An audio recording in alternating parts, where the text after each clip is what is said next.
Erik, good morning. Welcome. Bon dia, good day, good day. What's going on, man? It's a long time since you and I have been together like this. Yeah, it has been a while. Just been, focusing. The reason I'm here, I focusing on trying to make the world better and trying to heal up, and try to do something different and try to figure out what we can do in our community to hold on to the families here and change the culture. Well, I think the reason I asked you to come in today was about changing a bit of culture that's been going on. A good friend of mine, a person who used to produce for me up in Boston, who's actually a New Bedford native, called me up one day, this is over a year ago, and he did his beat around the bush with me about a couple of monuments that are Pope's Island. And I said, I never noticed. I mean, I just, if I'm in there, I'm driving by, I see the monuments, I have no idea who the monuments are even named after. And he goes, well, they're named after this guy known as Prince Henry the Navigator. And I thought, well, New Bedford, Navigator, I guess kind of sounds good. But I'm thinking, I don't know of any prince in the United States. We got rid of that royalty stuff way back when we kicked the King of England out. Well, he goes, well, this prince actually goes back to the 1400s. And I'm thinking to myself, okay, well, United States doesn't go back to the 1400s. And I'm trying to figure out all of this. And he goes, well, Prince Henry didn't really do anything. I said, well, if he didn't do anything, why do they have monuments at Pope's Island for him? He goes, well, he did do something. This is Him playing along with this whole thing. He goes, well, Prince Henry, if you look him up, he's like the father of the Transatlantic Slave Trade. I said, what? And he starts reading, bite-sized pieces to me. And I'm thinking to myself, so why are these monuments located in New Bedford for this? And he starts telling me about the Prince Henry Society and all these other things, and I'm saying, it's like Columbus. Yeah. Dude didn't step foot on U.S. soil, et cetera, et cetera. Why are these monuments here? And then I'm thinking, well, look, somebody else's money, they can do whatever the heck they want with it. But on public property, then it didn't ring. So I talked about it on the show. I took some pictures, put pictures up on Facebook and stuff like this. Nobody responded. Not one city councilor, and I know councilors have been reached out to. Okay? So, I'm amazed when I see this piece by you. Fall River and New Bedford, there should not be one piece of public art celebrating Dom Henrique of Portugal, Duke of whatever it is. Okay, good. Yeah. But he is Prince Henry the Navigator. And you wrote an excellent piece. There's a comment by City Council President Ian Abreu. Hi, Erik. Thanks for bringing this to my attention and your continued advocacy as it relates to this matter. So I got to hand it to you. You did more with one Facebook post, and maybe you've done some other things. Yeah, I first started posting about it similar to you. A friend in Boston, Chauncey Spencer, had reached out to me, and he made me aware of it. I had seen also the statue in there. I had gone to the island to bring my daughter to the playground years and years ago. And when he told me about it, I started looking up, and that was probably about maybe 4 or 5 years ago. And since then, every once in a while, I'd make a comment. When we were organizing with Breathe around police accountability, we spoke about it. We drove down here during one of our drives and pointed it out to people to let them know about it. Because, like you said, it's a monument to Holocaust, ultimately. One of the Holocausts is the Maafa, which is basically the Transatlantic Slave Trade, where 10 to 20 million people lost their lives just in the being captured, being transported from West Africa to Brazil or to New Bedford or to Dartmouth, and these places. And so you have the death during the trade, and then you also have the sex trafficking, because women and men were, and boys and children, girls were raped during that transatlantic slave trade. So there's a responsibility for the deaths during the trade. There's a responsibility for the torture, the treatment, the branding of people, the whipping of people, the hanging of people, the raping of people, and then the forced enslavement for, this reality that came off of that. So it's like, you have a monument that's celebrating that. Two monuments. Two monuments. The little fella Uh-huh. in the middle, green grass, and then the big one Ah, closer to the water. I didn't know there was a second In one. New Bedford, and I think Fall River has one, don't they? Yeah, that photo I took was actually in Fall River. Okay. It's in Fall River. I forget the name of the street it's on, but it's in the center of the street, this statue. And It's like he owns the place. He's in the center of the street. yeah, I mean, How do you miss him? yeah. So, and you go to Pope's Island, if you're looking left or right, no matter which direction you're driving in, you can't miss him. Uh-huh. I was grateful to get a response from Ian Abreu, and that he said he was open to exploring how to remove it from public property. He said after the holidays we'll have a conversation. So I think that's a huge step forward, because so many people, I think, in that community, in other communities, they have a fear of letting go. Like you've seen this with the Columbus and the Italian American community. Columbus wasn't even Italian, number one, but there's Italian folks that you could celebrate. There's Portuguese people that are worthy of having a statue. There's people from our community and our community history. I'd rather see a statue of Ian Abreu, who hasn't even had a life full of accomplishments yet, than a statue. Don't let him hear that. Than a statue of a slave trade. I get you. I get you, man. So like what I'm saying is to that community is like, please have the sensitivity to think about this from the standpoint of like, imagine someone putting a statue of Putin up in Ukraine 400 years from now. Imagine someone putting a statue of Adolf Hitler somewhere on public property. Would that be acceptable? And if not, why is it acceptable where someone that is responsible for the genocide of 10 to 20 million people, the enslavement, the sex trafficking, to have a statue on public land? So I agree with you. So where do you take it from here? You've let people know now that it's there. And you put this up on the New Bedford Black Lives Matter site, and you may have put it up in some other forums. What's the next step?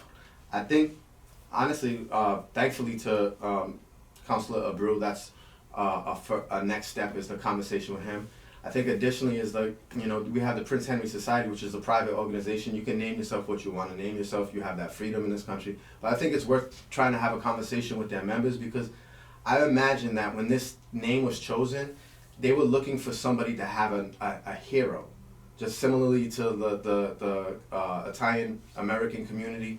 And what you see is that, they're looking at one side of the equation, the fact that he explored and he opened up the avenues for them to colonize Africa, to colonize Asia and the Americas, and the riches that were achieved through that. They're celebrating that, but they're not looking at how it was achieved. It's like, if I think that I'm hopeful that the generation that's now in leadership at the Prince Henry Society and the young folks the younger folks from this generation will be more mindful of like the legacy that name represents, and what it means to other folks, and what it means to celebrate that kind of history and that kind of.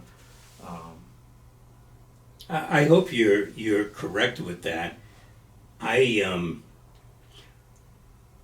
find it hard to believe that whatever research they did for the Prince Henry didn't show anything dealing with the slave trade. I believe that they thought that they could, pardon the expression, whitewash it in.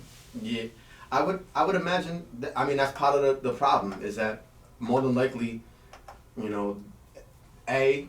you don't even, this is all assumption based. You know, I have to assume that potentially people are comfortable with that because we live in a country that is very comfortable with celebrating slaveholders and slave masters and slave traders.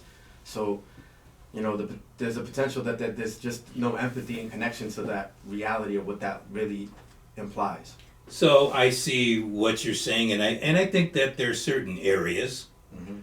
but I've never viewed New Bedford to be that type of area, considering this is the place that Frederick Douglass decided to come to, Mm-hmm. and some of the others that were icons within the abolitionist movement. To again, I'm not in their head. I don't go to a Prince Henry Society meeting or anything like that. But I got to tell you,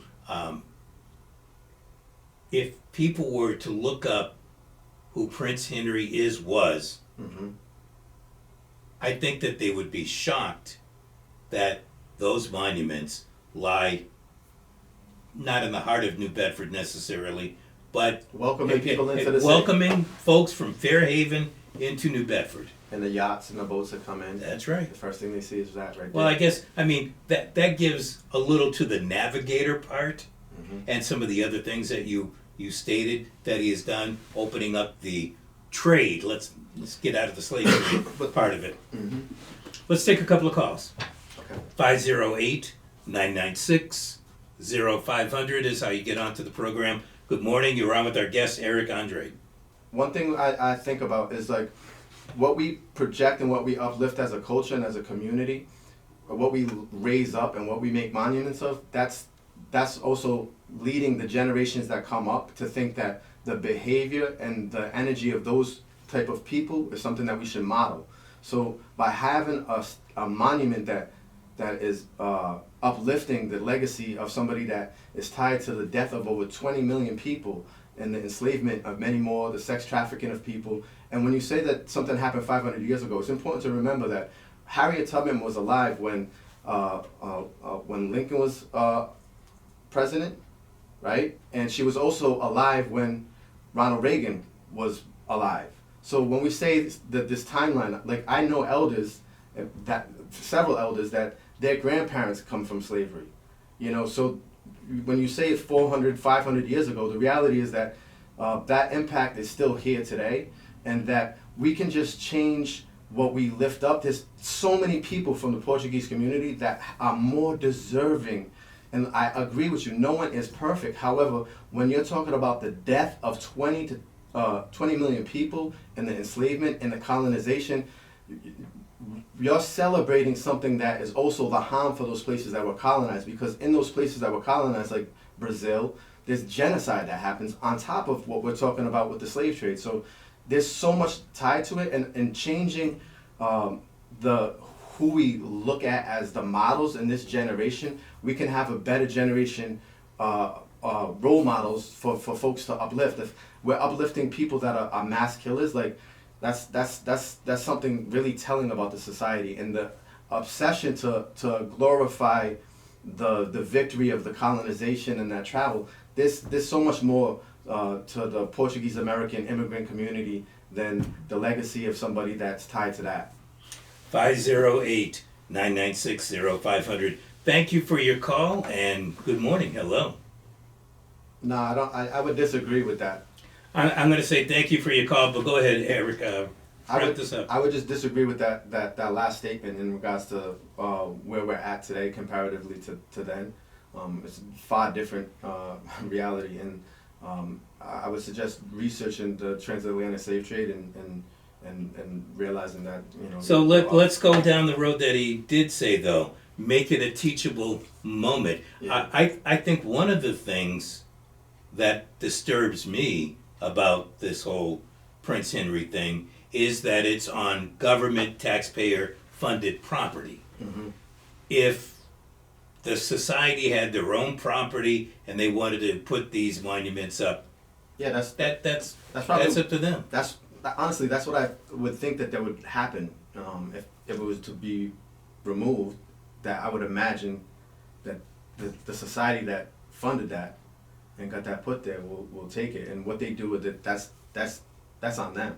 That's their personal choice. Like, there's people that still have clan regalia that they keep. You know what I'm saying? There's people that, all kind of stuff. That's your personal choice. You want to do that, that's what you want to do. Do you know what today is? Today is the date that the KKK was formed. On this date in 1865. Erik Andrade is our guest. We're going to take a quick break. I see you there on the phone. Hold tight. We'll get to you. 508-996-0500 to get on Brian's beat. Well, it is Christmas Eve. I'm Brian. This is Brian's beat. In studio with me is Erik Andrade.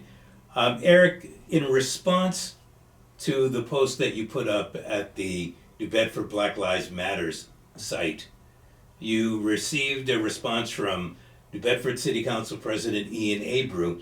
He says, "Hi Erik, thanks for bringing this to my attention and your continued advocacy as it relates to this matter. There are so many amazing Portuguese men and women who have contributed to the betterment of our world who weren't slave traders. Just wanted to clarify though, I am no longer a member of the Prince Henry Society, haven't been so since 2016. Thanks, Ian." I'm curious, that's one New Bedford City Councilor. What have you heard from the likes of Brian Gomes, Linda Morad, Scott Lima, Derek Baptiste, and I could go through the whole list. I want you to hold that thought. We're going to take a call right now. Hello, you're on with our guest, Erik Andrade.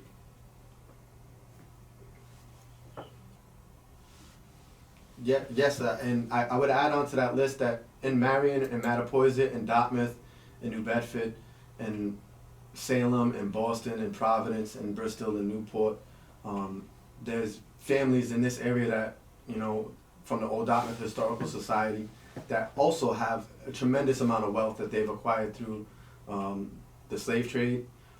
This is an area that the Transatlantic Slave Trade, if you follow the route, it would go from this area up north to Cape Verde, to the west coast of Africa, to the Caribbean, and then back up to the north.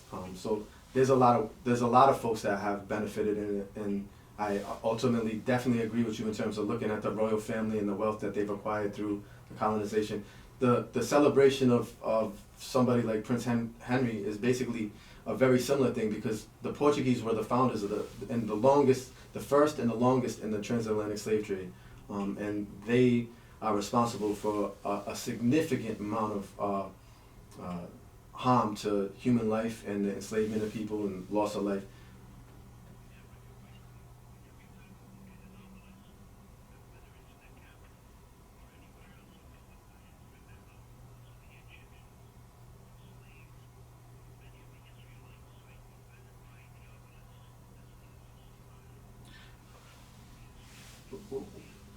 And Kemet, ancient Kemet, the reality of ancient Kemet, that narrative is not accurate in terms of the historical history of Kemet.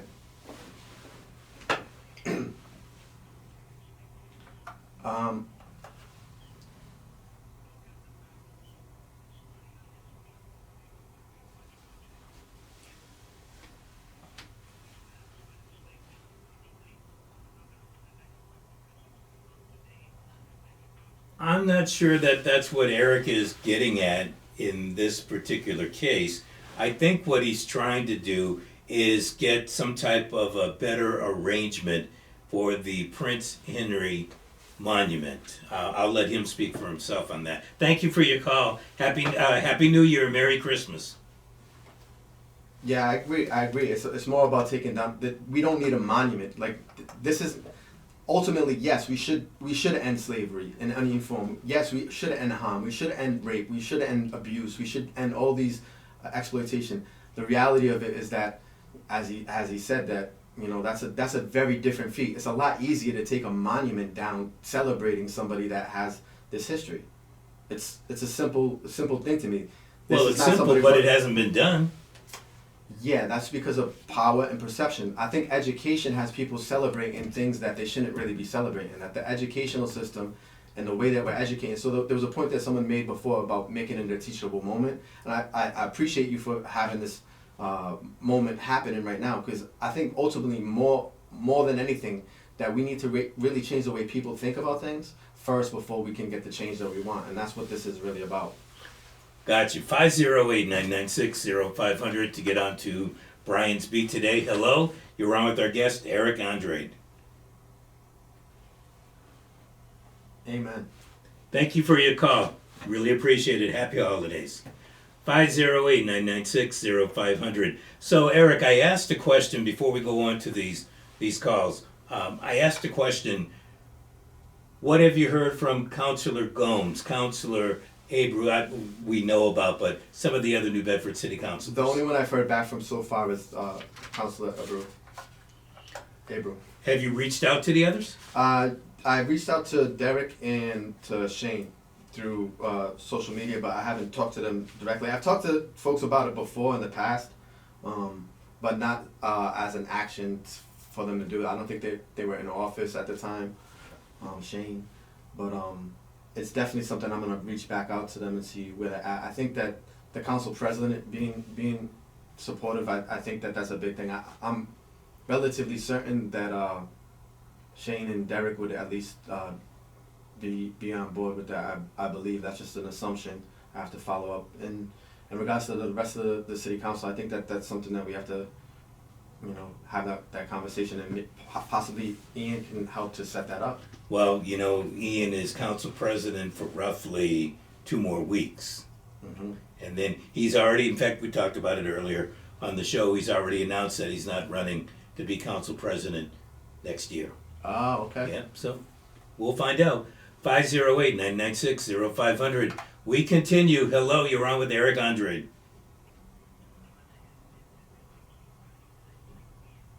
I think what you're talking about maybe is that there's Portugal and Spain are in the Iberian Peninsula, and prior to the in the early 1400s, before that they were colonized by the Moors from West Africa. So when you go into Portuguese history and Spanish history in Spain, the Moors, the Muslims from West Africa, conquered the Iberian Peninsula, and that's why you see a lot of the artwork in Portugal, and the structure of the design, the architecture is very Muslim designs. And during that period of time, there's the intermarrying and there's interrelations that happen. So there are many Portuguese people that have African and European descent. However, that maybe that's what you're referring to. I'm not sure if that's what you're getting at in terms. A lot of people, they don't know. They don't know, maybe because you're talking about 1400s, before the 1400s, that blood being in the system, and some of them may not have it. Just like some people from anywhere, being Portuguese or being Spanish or being French or being American, or being from anywhere, you're gonna have varying degrees of whatever people are ethnically.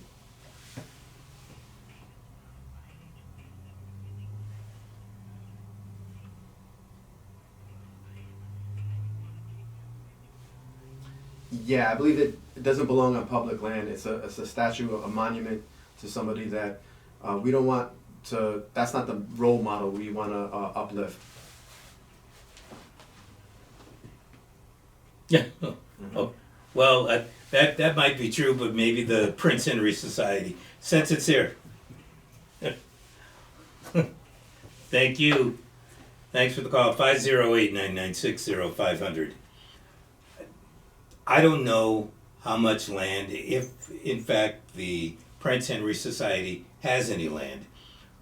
Are there any option spots for the monuments to go to? I'm sure that community has the Portuguese American community in Massachusetts and Rhode Island is significant. So I'm sure there's land, there's organizations that they own, there's property that they own as social clubs throughout the city of New Bedford. So I'm sure that's not the challenge, in my opinion. The challenge would be to actually get I think that the interest to move it. I think that sometimes when someone asks somebody to do something, there's a resistance that people have already in terms of somebody from outside asking for something to happen. So like, in some of the callers, you can feel like there's like, in my assumption, I could feel in one of the callers, their voice got a little bit shaky, that you could hear like emotion in it. And I feel like there's a feeling of something being taken away from them.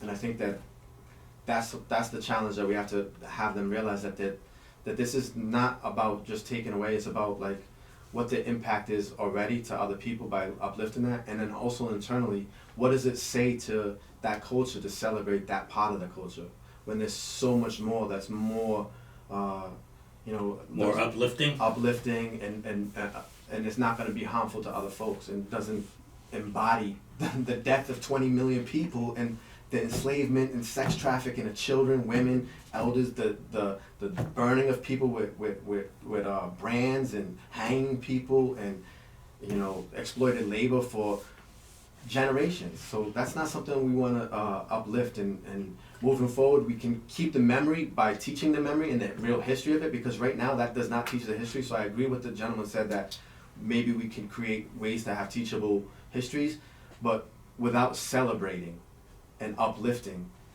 monsters.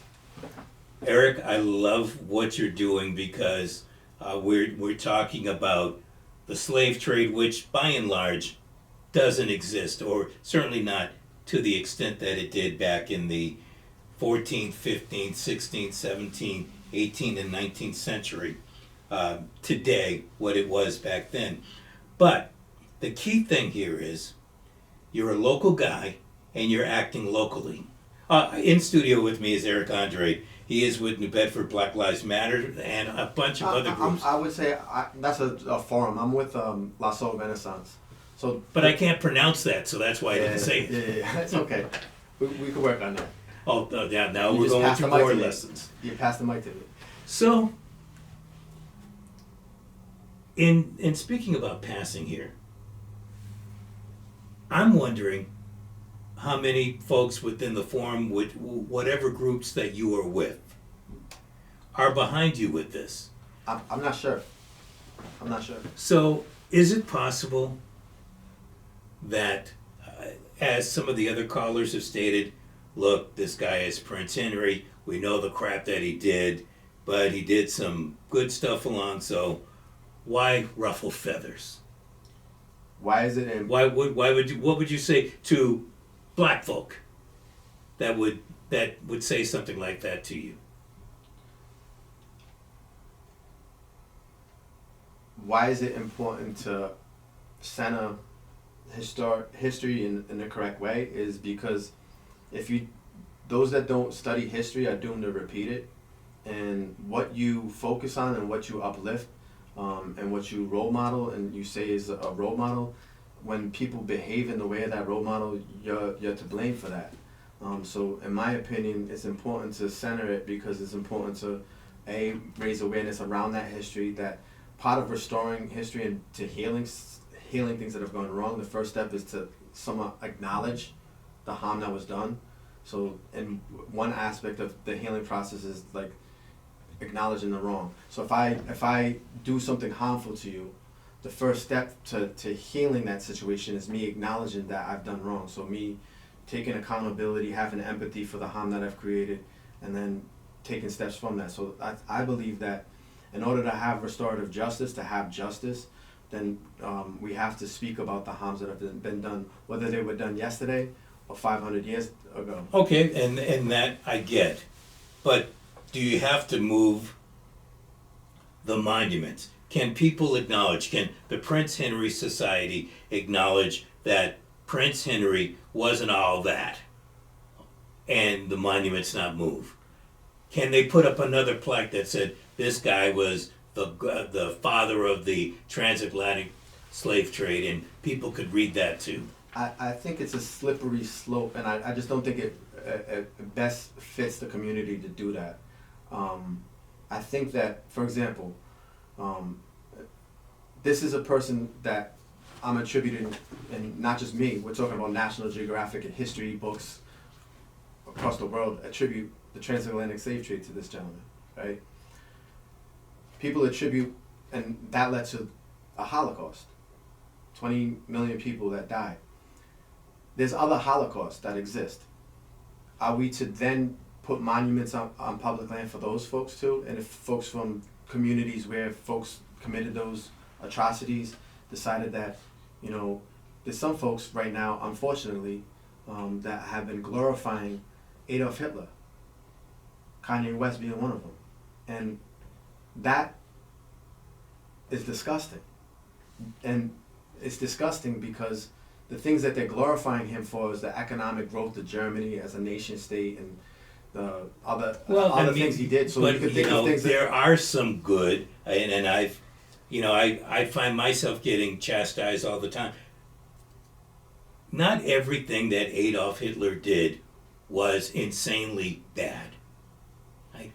I say that, but we have to admit certain things. Yeah. But the bad certainly outweigh the good. That's the point. Okay. The binary reality is like to say things are either good or bad, and as you've pointed out and other folks have pointed out, human beings are complicated, and it's not often that you're gonna find somebody that's. I've never found someone that's perfect, and vice versa. I don't think you're gonna find somebody that's completely evil, that's done only evil in their life. That being said, though, the greater majority of what this person's actions are and the afterlife of their actions is a great harm. So in that, I just don't think it makes sense to center in a public way as a community to center these folks as heroes. You're gonna tell a lot about a society by who their heroes are, who they teach about, who they share. The behavior of that person is gonna have an impact on the mindset of the people in the community. So Eric, I sent a note to you yesterday. I think it was a text. I said, "Are you willing to make this one of your New Year's resolutions to try to get this monument moved?" Is that something that you think could be done in a year? I think anything can get done if there's a community process. I don't think it's something that I can say I can be a part of that, but this has to be a community process, because even the folks right now that are feeling tension, you don't want people to feel that. You want to have a conversation. You want to get to the point where everyone can come to that decision in an amicable way, and there can be a compromise where there's not that resistance. Because right now what I feel like is happening is people are so polarized, and I feel like there's this mentality that people are trying to take something from somebody, and the people that are feeling that they're getting something taken from them are working class poor people that don't have a lot. So when you feel like something, Prince Henry didn't give us I almost swear, I'm sorry.